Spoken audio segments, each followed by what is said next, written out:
Well, let's get going with the panel discussion right now. And yes, what is the topic? Digital KYC and AML and how automation improves the compliance in lending. Well, we all talk about AI. Automation tools simplify compliance procedure by automatically checking loan application against various regulatory requirements such as anti-money laundering, which is AML, and of course, know your customer, which is KYC. Well, all we want to do is to consolidate all the compliance information into one dashboard. I think that's what we always want to do. Instead of tracking multiple application and spreadsheet, you can get a snapshot of how an organization complying across the board.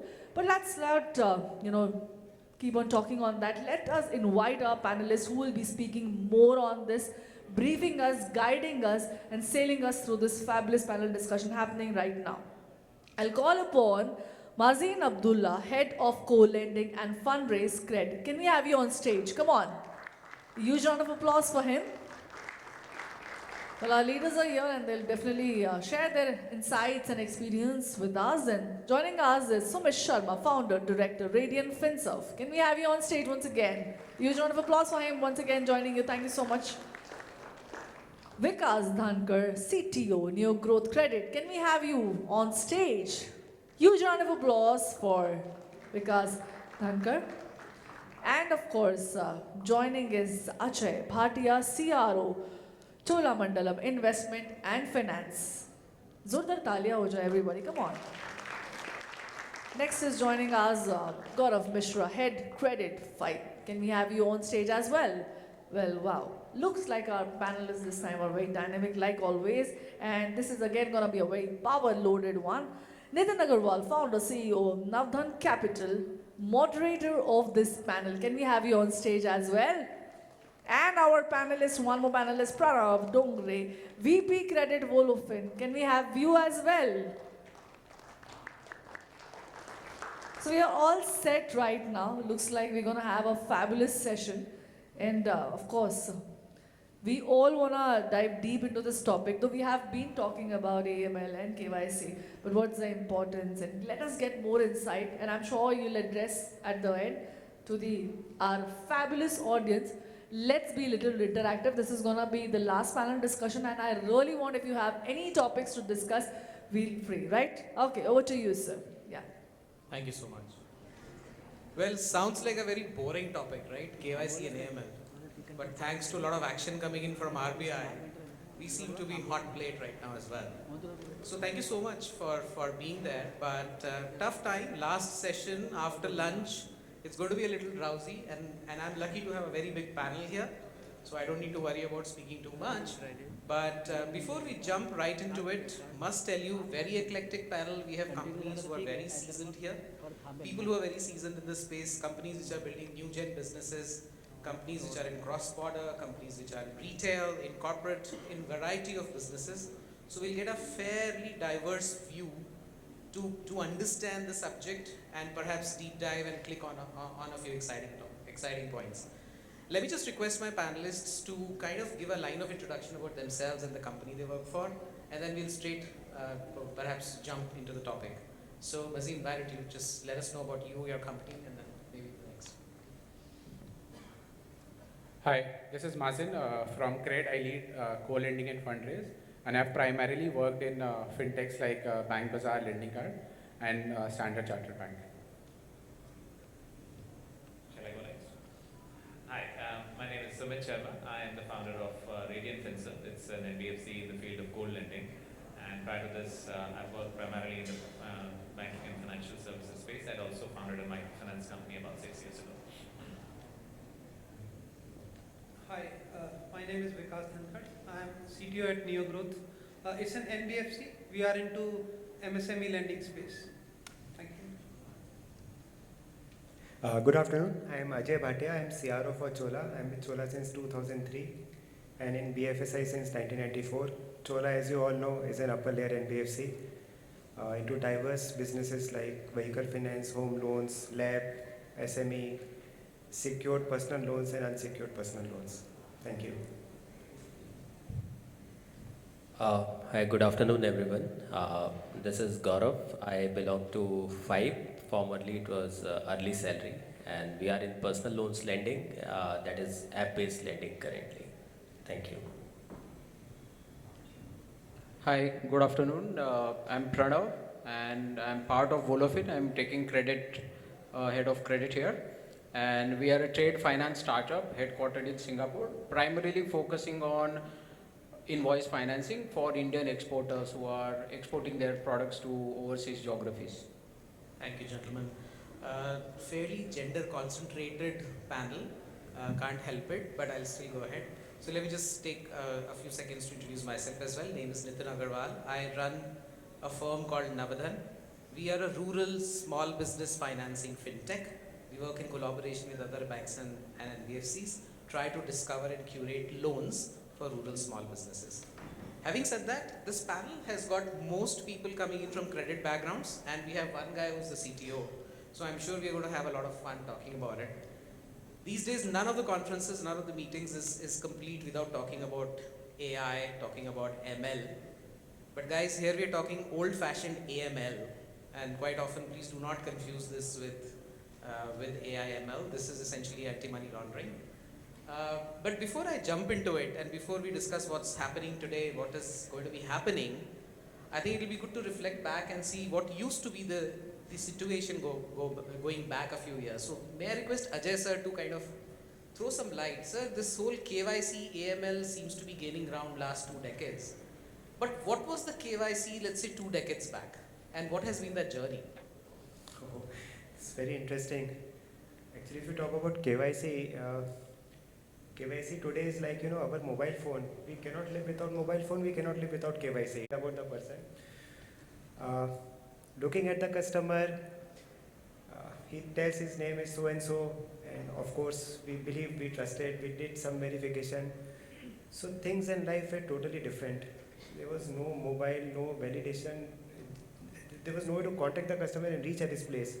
So I think it was both fun and experience, and I think that still remains one part of the KYC. Maybe I'll come to some other question, because for me, digital is definitely there, but physical is also very important. So it's a very different world. I'm not so old, but yeah, I have got a lot of experience. A lot of us are finding it difficult to imagine that without validation of a PAN card, without validation of an Aadhaar, there was still a KYC earlier. Yeah, so we were the AI of those times. Right. So thank you, sir. That's interesting. So Mazin, you run a co-lending platform and you work with other banks and other regulated entities, so to speak. How has the digital onboarding worked for you while you meet the KYC and AML norms? I think while Ajay sir was telling us about KYC, I think वो बोलते ना हमारे ज़माने में KYC होता था know your customer, अभी KYD होता है know your documents. So I think it's all about collecting the right documents and not really knowing the customer, right? You don't know the customers. You have customers' document, and that's how you assume to be knowing it. So I think, as Ajay sir said, 2 decades back it was KYC. In the middle, it became KYD, because all you could do was collect the documents, whether you collect the documents digitally or in person, but essentially you are only collecting the documents. I think the difference digital can make is we can go back to knowing the customer, right? So in the digital world, it's not just about knowing the, just collecting the documents, right? Let's say a e-commerce delivery platform, right? Or a NeoGrowth is onboarding a customer for a loan or a bank account. Now an e-commerce platform customer, just like a nearest panwala, knows exactly where you live, right? Where is it that you deliver? What is the kind of transaction you do? Whether you deal in cash or card, what are the kinds of cards, etc. you have. Or for example, if you are there on the neobank platform, right? So the neobank knows exactly details about your different bank accounts, and not just the partner bank accounts, your mutual fund, insurance, etc. right? So I think we can go back to the days of really knowing the customer, because of the whole gambit of information about the customer that we have, and hence the kind of validations and the kind of understanding of the customer that you can do can be much richer. Interesting. So Gaurav, you run a platform which is lending to mainly the salaried class, if I may understand it correctly. Yeah.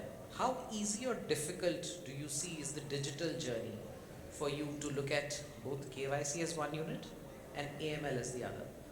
Okay. So I think as we are listening how KYCs used to be 1 or 2 decades back, so we talk to our customer post dispersal. We don't talk to our customers before dispersal. Thankfully, a lot of data sources are available currently, and we are in a position to triangulate the provided data with different sources, which gives us a comfort to underwrite or to do risk assessment of our customers. If I'll say probably in 2015, we have DigiLocker in place. In 2017, probably CKYC was in place. So even if a person wants to forge the KYCs, want to enter in the system, luckily we have a lot of options available to triangulate and to validate from different sources. So we have API integrations. We can validate names from NSDL API. We can check data from CKYC. DigiLocker journey is also available. So these are, I think, major platforms from where we are validating our information. So that's on the KYC side. Any lights you'd like to throw on the AML side? Yeah, so we have multiple service providers as of now in market. They are helping us with the database of regulators, RBI, basically terrorist list and all data that is available, and that is up to certain extent we have access, and we are getting information on AML front as well in that. Yeah. Thank you, that's interesting. So Pranav, you guys work in cross-border financing. Sounds really interesting and sounds really sexy, I must say. So while KYC stands its ground, for you guys, anti-money laundering becomes very, very important. How do you guys address this issue? How's automation leading way for you? Yeah, very interesting question. So of course, I think of all the lot that we are sitting here, because we are dealing in cross-border trade, right? It becomes all the more relevant for us to not only look at the Indian side of it, but also the foreign side of it, where most of our buyers are based out of, right? Be it US, UK, Singapore, or Hong Kong, or any of those states. So while money laundering is also done at an individual level, right? For us, it is equally also important to not only look at the money laundering piece, but also look at the PEP, like politically exposed people. We also have to look at entities and individuals which are sanctioned, for example, sanctioned by the US or sanctioned by EU, right? Or for example, people who are related with terror financing. So with us, because we have started in early COVID, right? In 2020 is when we started our operations in India, and we are a Singapore headquartered company. We had tied up with one of, in fact, to be very honest, one of the program sponsors of this very event, right? We started off with them, and with them we have gone ahead and done this API integration, where the moment we have an entity onboarded on our platform, individual as well as their parent entities, the system auto checks for a possible match on the money laundering blacklist or let's say a sanctions blacklist. And the moment that happens, right, a signal is thrown off in a form of an email or an alert on our platform. And the moment that has, it appears on our system, we are able to quickly identify whether we should go ahead with this particular individual or a company or not. Then there is another thing, right? Because we are into cross-border trade, we are also analyzing the vessels or the ships on which the goods go from, let's say, India to other geographies. So more often than not, what happens is some of these ships are also sanctioned by the US or the European Union. Okay. One such example is, we recently came across is that everything fell into place. There was no match on the individuals, on the companies, on the other, ultimate business owners, right? But the vessel that was carrying this particular consignment from India to US, right, was sanctioned 10 years before. And 10 years before, after it got sanctioned, the vessel was decommissioned. And the article read that it was sent for scrapping in Ahmedabad. And then all of a sudden, after 10 years, the same vessel carrying the same International Maritime Organization number appears in Chennai. So that is something that we came to know because we were using this tool which was powered by AI. So yeah, that is my take on it. Clearly looks like without automation this wouldn't have been possible unless you had such databases. Sumit, let me come into you. You have got diverse experience, right? You've run a microfinance kind of operations and now you do Radian, Finserv. How have you seen the space evolve? How are you crystal gazing it? See, if you look at the use of cash, I mean, anti-money laundering, we've seen multiple regulations and dictats that you can't use cash beyond a certain limit. It has to be through the bank account and so on and so forth. And I think all those activities typically are an input to helping solve this particular issue. But if you look at both the firms that I have alluded to, a lot of work still is preferred to be done in cash now. I'll keep microfinance aside for a minute because that's in rural areas and so on. In spite of India being clearly the leader in digital payments and everything going through those, we still see a huge amount of emphasis from our borrowers on first wanting the amounts in cash and second returning the amounts in cash. And in both these areas, we seem to have certain issues which we keep grappling with. And earlier, I think there were more mechanisms which were acceptable, but with the regulator repeatedly asking these questions, we are clamping down on this, and this creates an issue. So it's not a direct answer to the question that you'd asked, but I just thought I'll make a mention of this. As far as the initial part that you'd mentioned about KYC, and I tend to agree that in the past, as has been mentioned, that it was largely around going and speaking to people and getting that nuanced feedback, which we still do in microfinance. And you go to villages, you get a group of ladies together, you speak about them.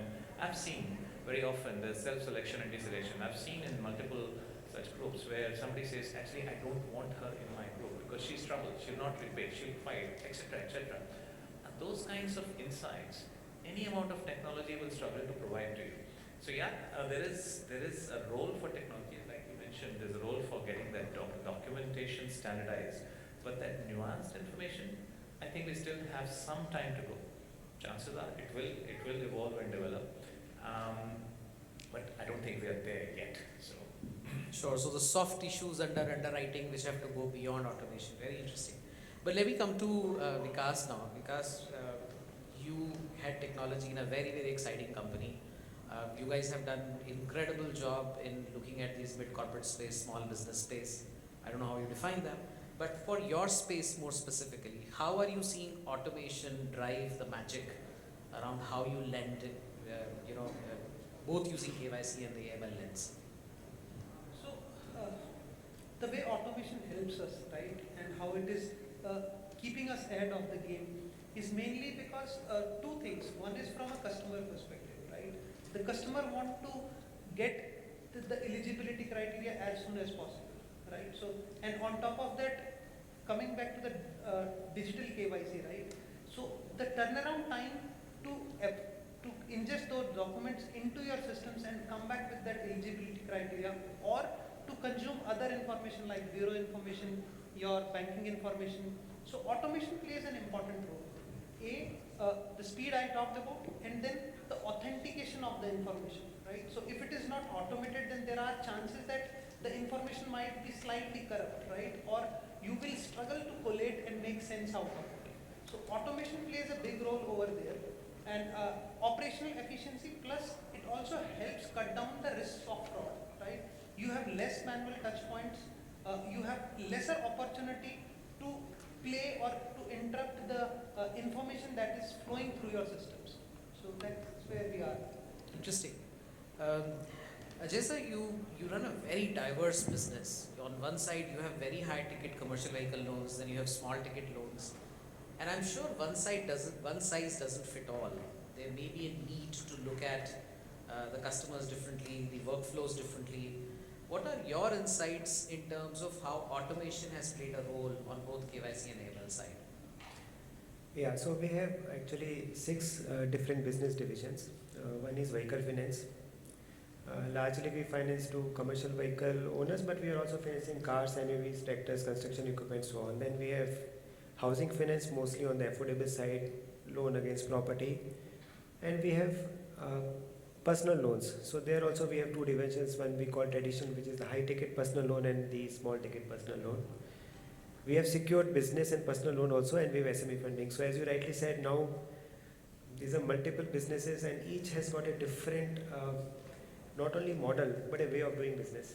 So when you come to KYC, we have a blend of both physical and digital. So maybe the unsecured lending part, the very small ticket loan like 2,500, 3,000, that goes purely through the digital mode, where the loan is getting disbursed in the next 2-3 months, 2-3 minutes of application. But for all the other businesses, we have a blend of both physical and digital. Digital is mostly used for validation. We just don't rely totally upon our digital validation and go ahead and disburse. We do have physical collection of documents happening in vehicle finance and high ticket loans. We do have the what people may call the old system of OSV, original seen and verified, or at least a self-attestation of the customer. So you look at it where the entire objective of KYC is to prevent frauds from happening, or prevention of money laundering, terrorist financing, corruption and so on. I don't think one means is adequate. It's a blend of both digital and physical means, which we call phygital internally, applicable to KYC, AML. That is one aspect. It's not only my personal experience, but a physical or in-person meeting with the customer is very much helpful when you're giving a slightly higher ticket loans. Maybe a very small ticket loans, you can just suffice with the video KYC and move forward.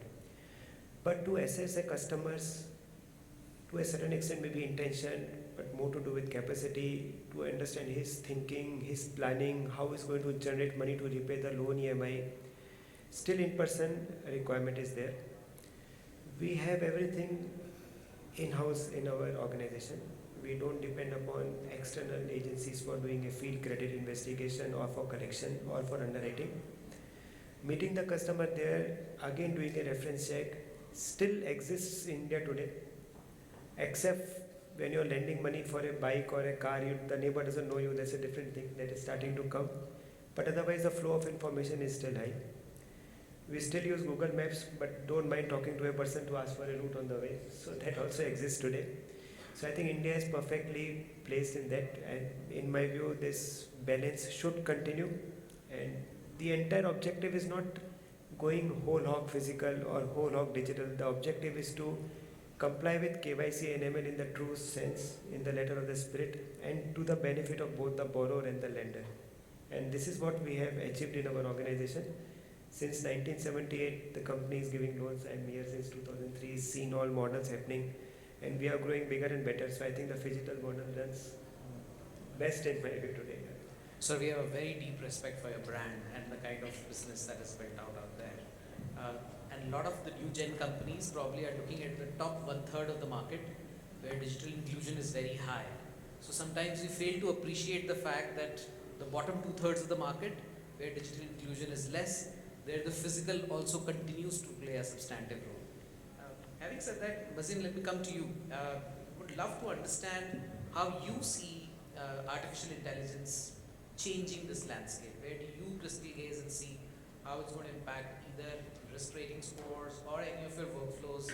Both, and we'll probably restrict it to the KYC and the AML lens, because I think the previous session was talking about overall risk management. So let's focus on this. Would love to understand how do you see automation / AI playing a role go forward? Got it. I think basically every time you do anti-money laundering actions, right, I think there's always a choice, right? Do you want to restrict a large amount of your business and transaction to minimize anti-money laundering risk? Or you want to have very loose AML rules so that business is maximized, but you carry AML risk, right? And I think obviously there's always a way to optimize, right? So I think what AI can do is help you optimize much better, right? How can you sort of have minimal impact on the business, basically try to minimize false positive and false negative, and still be able to detect all money laundering that is happening through your systems, right? Let me just give you an example, right? And not exactly from the financial services outside of it. E-commerce mein, there's a very popular money laundering tool where what happens is in a particular area or certain geographies, etc., right? And actually true for a lot of cities, right? I think geographical restrictions is not there. What people do is they order high value goods at cash on delivery. The good is delivered and then they return it, right? And when they return it, the money comes into the bank account, right? So it's a good way to convert your black money into white, and they do multiple hundreds of such transactions, right? High value items, and they can keep converting cash, which is black money, into white money, right? Now, this transaction or this behavior could be detected without AI also, but with AI also, right? I think what AI does is it helps you detect such transaction faster, right? And be able to do a more fine tuning of the actionable, right? So, for example, one way to deal with this problem is you stop all high value transaction cash on delivery, right? But this will impact your business, right? Now, what AI can help you do is pinpoint very specific ways, in which you can sort of still prevent money laundering, right? And pinpoint the cases, behavior, complex transactions which predict these things to you, but still have minimal impact on the business, right? So I think we follow a DAR framework, DAR. I think जिसको money laundering कर रहा है उसको डर भी लगना चाहिए.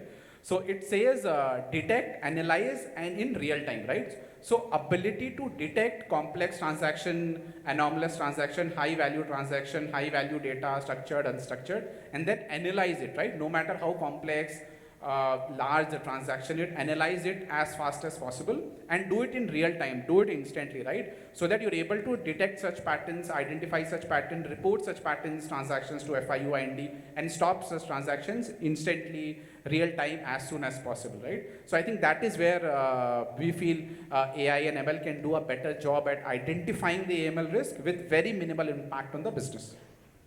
Very interesting. So, Ajay sir spoke about verification. You're talking about identifying transactions. Let me come to you, Gaurav. So you have a complete end-to-end automated workflow. Yeah.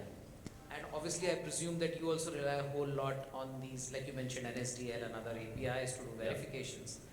Within this set, where your journey is fully digital and you do a whole lot of verifications digitally only, what are the incidents of frauds that you have seen here? Yeah, definitely. So I'll just start with a small data point. Since around 70 crores PAN card are issued in India, 57 crores are linked with Aadhaar as per recent data. Still, we are getting similar person coming with different KYCs, hacking DigiLocker of a person. Okay, even though selfie dedupes, all kind of matches are available in system, but still we are ending up eliminating fraud 100% from our system. We are not able to do that, right? So sometimes we are being told that think from a fraudster perspective, how you are going to stop them to enter in system. In addition to Ajay sir's point, even though we are completely digital, but if we look from different perspectives in different business lines, I think still we are more relied on physical plus digital, that is digital model. In one-liner, फिर भी दिल है हिंदुस्तानी. So we more believe in feel and touch kind of models. And yes, there is a lot of data verification sources are available, but yes, it works as an enabler at the end of the day. So somewhere it depends on product line as well. In terms of bank statements, there is a lot of insight available in terms of you can say digital footprints and all, but still at the end of the day, field verifications is something on that you rely upon. Very interesting. There's a lot of people in the agri-tech slash, people use various names, cattle, bovines and others. People are trying to do muzzle identification and create unique identities using muzzles. Now, that brings me to a contrasting example. I'm also very tempted to share an anecdote. A few years back, I was in a village which is about 50 kilometers off Bandikui, and we were visiting a prospective customer along with one of my field agents, and we went to that lady and she said, photo or wo picture to lagega. हमने कहा हाँ जी लगेगा. She went inside and she brought a polythene bag. It had Ramdas Taylor written on it. And she opened that poly bag in front of her, and there were 6 Aadhaar cards of the same lady. And they were all, I mean, either plastic cards or paper cards which had lamination done. And they said, le betta jo lena le le. You can pick any of those 6 Aadhaar cards and call her your customer if you want to. The challenge there is, while one could go and do verification, the UIDAI website APIs don't work because the servers were designed for tech which was like 7 years back. There hasn't been any tech refresh. While the data load is continuing to be there, the technology has moved 3 generations since then, but the UIDAI servers are the same. So what are the challenges, and this is, anybody can take this question, what are the challenges you're seeing from tech readiness standpoint of the digital public infrastructure, where you see hindrances to using technology because the public infrastructure is not coping up with the pressures? Anybody would want to take that?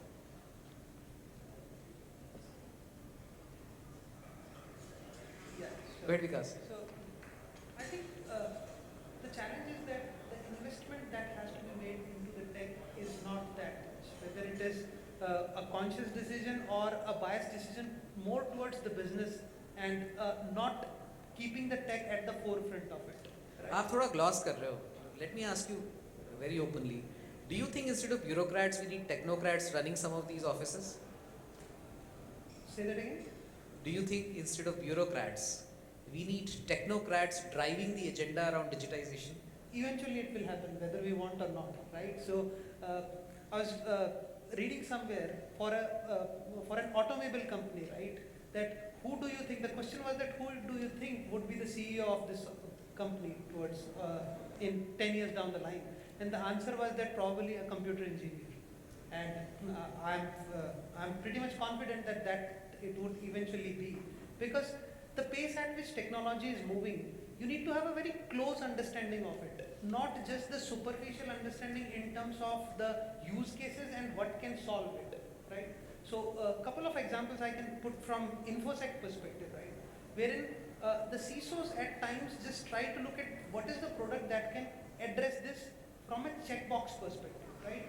But they don't go to the next level of question that how this technology is addressing, so that you understand that what are the leftovers or residual risk, right? So unless you understand how the piece works, you won't be able to take the right decision over there. No, absolutely, completely resonate with you.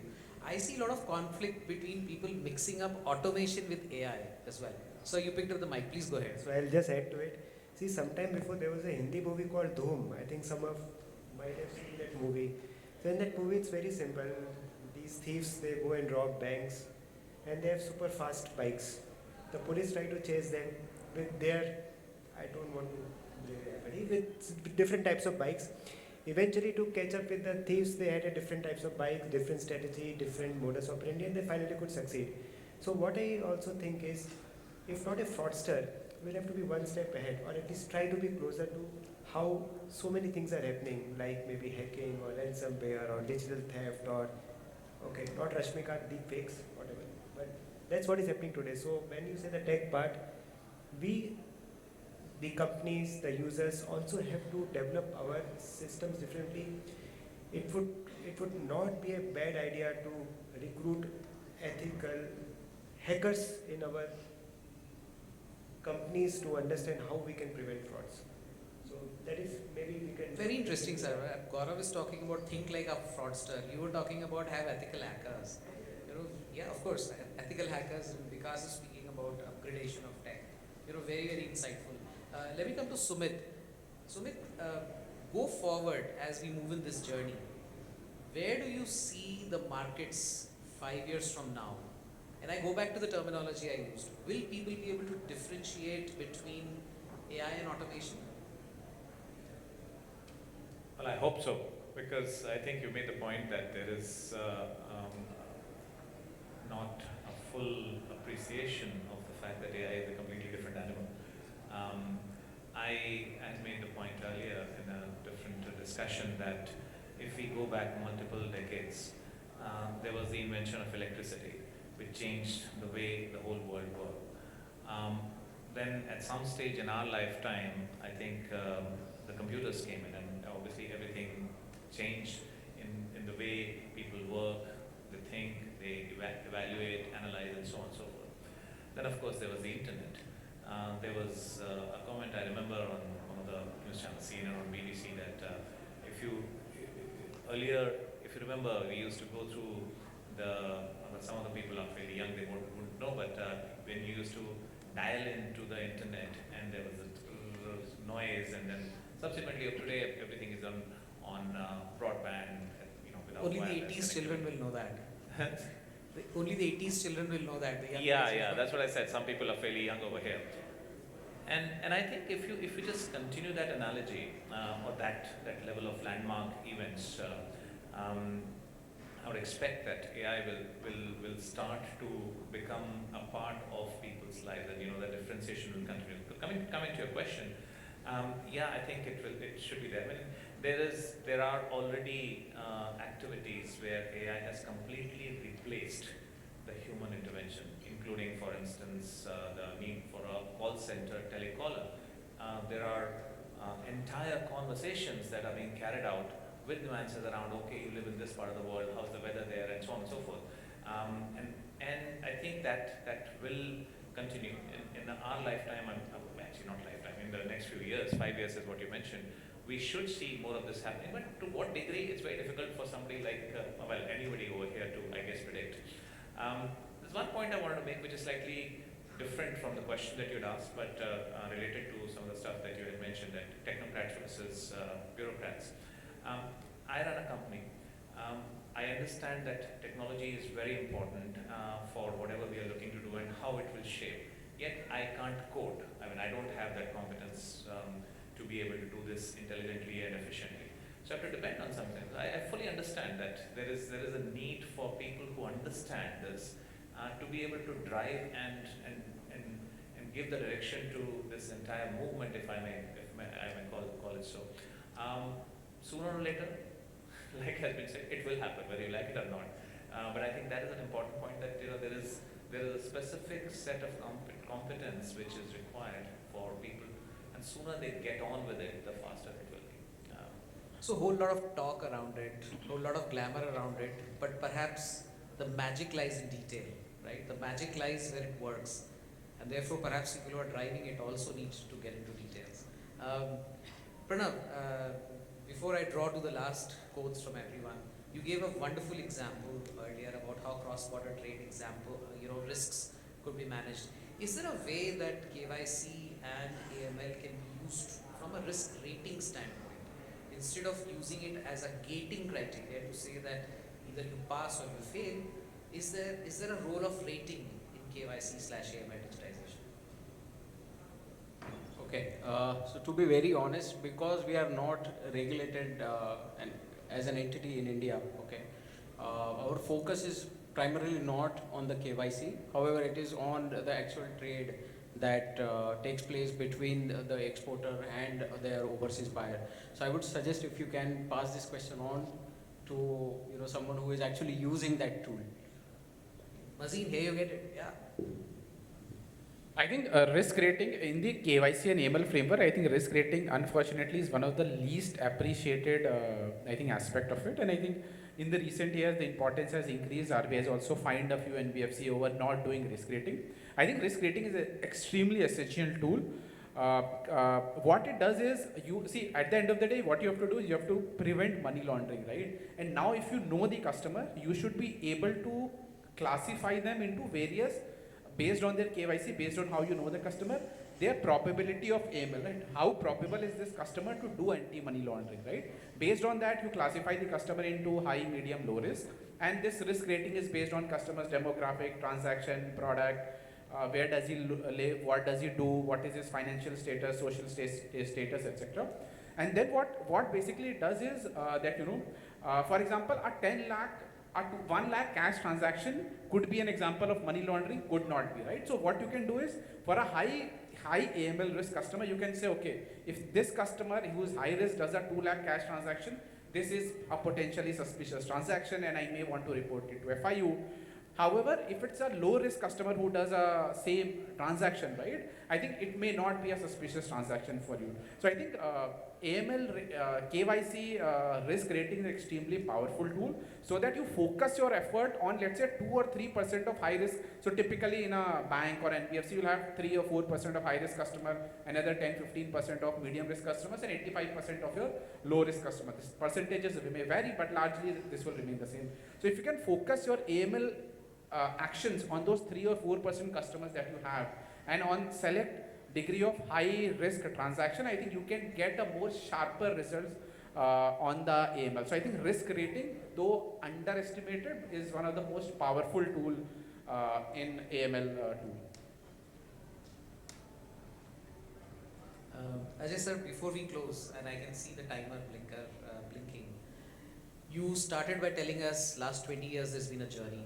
We have moved from just knowing, writing down the name, to trying to cross-check through neighbors, to having some proofs, to verifications, and there is a future ahead of us.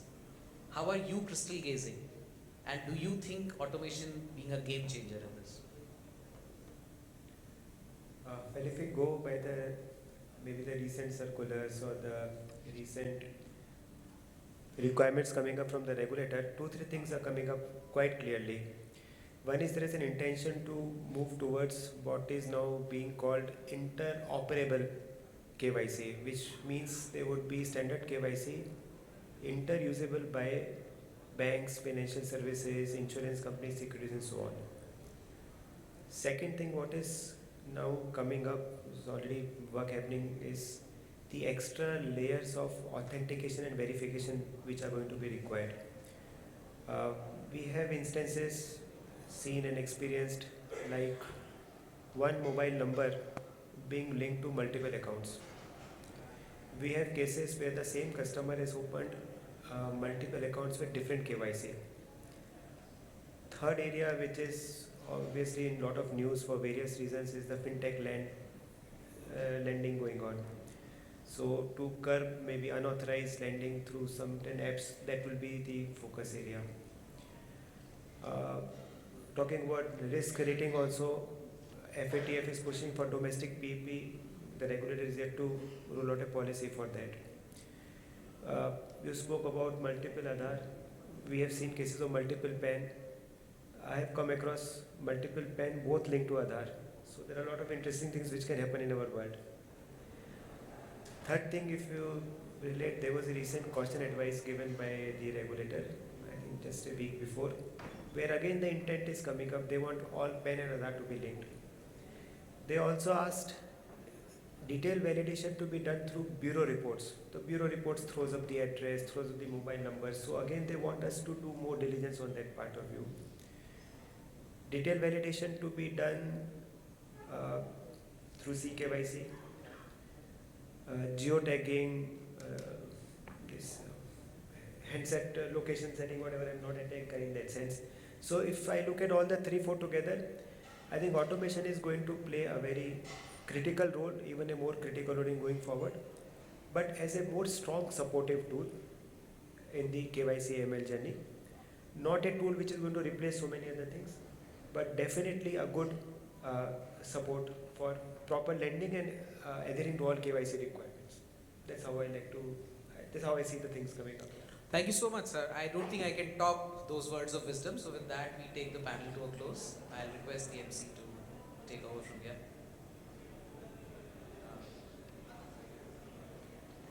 Do I have time for questions? I can? Okay, great. Thank you. She's allowing me to ask questions, to let the audience have some questions. Any questions, please? We have a very interesting panel here. Would be interesting to Because get this some is, I questions. think, the last panel discussion of the day, and I really feel that we should be a little interactive, and it was fabulous insights from you all. Can we have one question? Come on. Were they really so fabulous that we have answered all the queries out here? Well, if that is so, then we are also very happy on that. Anyone who want to know something or some understanding on the topics that we have discussed? I think, sir, it looks like a very fabulous discussion out here. The input was very valuable. Can we have a huge round of applause, if not questions? Come on. Well, thank you. And to summarize it well, you have really, well said it. I'll request you to please join us for a group picture forward. And of course, taking it forward from here, I'll request Nidhi Gupta from videocx.io to please come on stage to felicitate our panelist and moderator one by one. Come on, can we have a zestful round of applause for our panelists, super fabulous panelists, decoding so much of information for all of us. I'll request you to please come upstairs, Nidhi, to felicitate our panelists. And of course, one by one, I'll request you to felicitate Mazin Abdullah, Head of Co-Lending and Fundraise, CRED.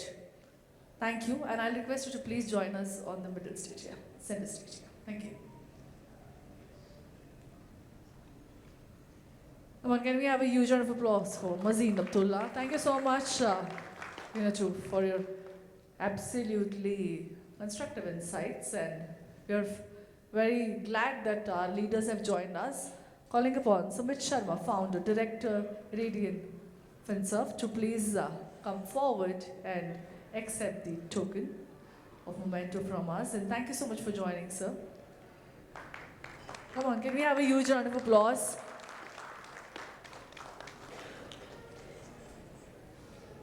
Thank you. And Joe, requesting Vikas, Dhankhar, CTO, NeoGrowth Credit, to please come forward and accept the memento. Thank you so much, sir, for joining.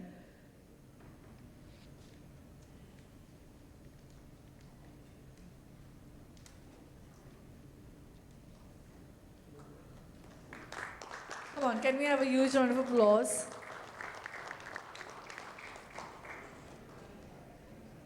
Well, thank you, sir, so much for joining. It's glad that we had so much of informative talks here. And of course, calling upon Mr. Ajay, Bhatia, CRO, Cholamandalam, Investment and Finance. And thank you so much, sir, for joining. I think we had a fabulous session, very, very, deeply we delved into the topic. And I think not even for a moment did we thought about anything else. It was all the addressal that they have made. Thank you so much for making it possible. I'll request Mr. Gaurav Mishra, Head Credit Fibe, to please come forward and accept the memento from us.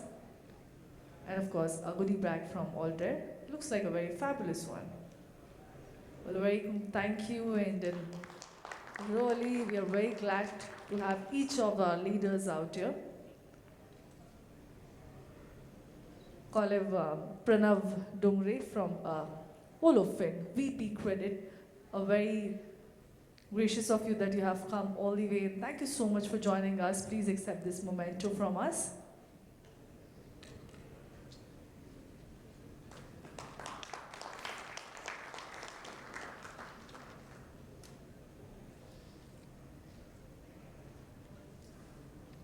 And finally, of course, our very dynamic Pranav Dongare, thank you so much. And dynamic Nitin Agrawal, founder, CEO, Navadhan Capital, moderator.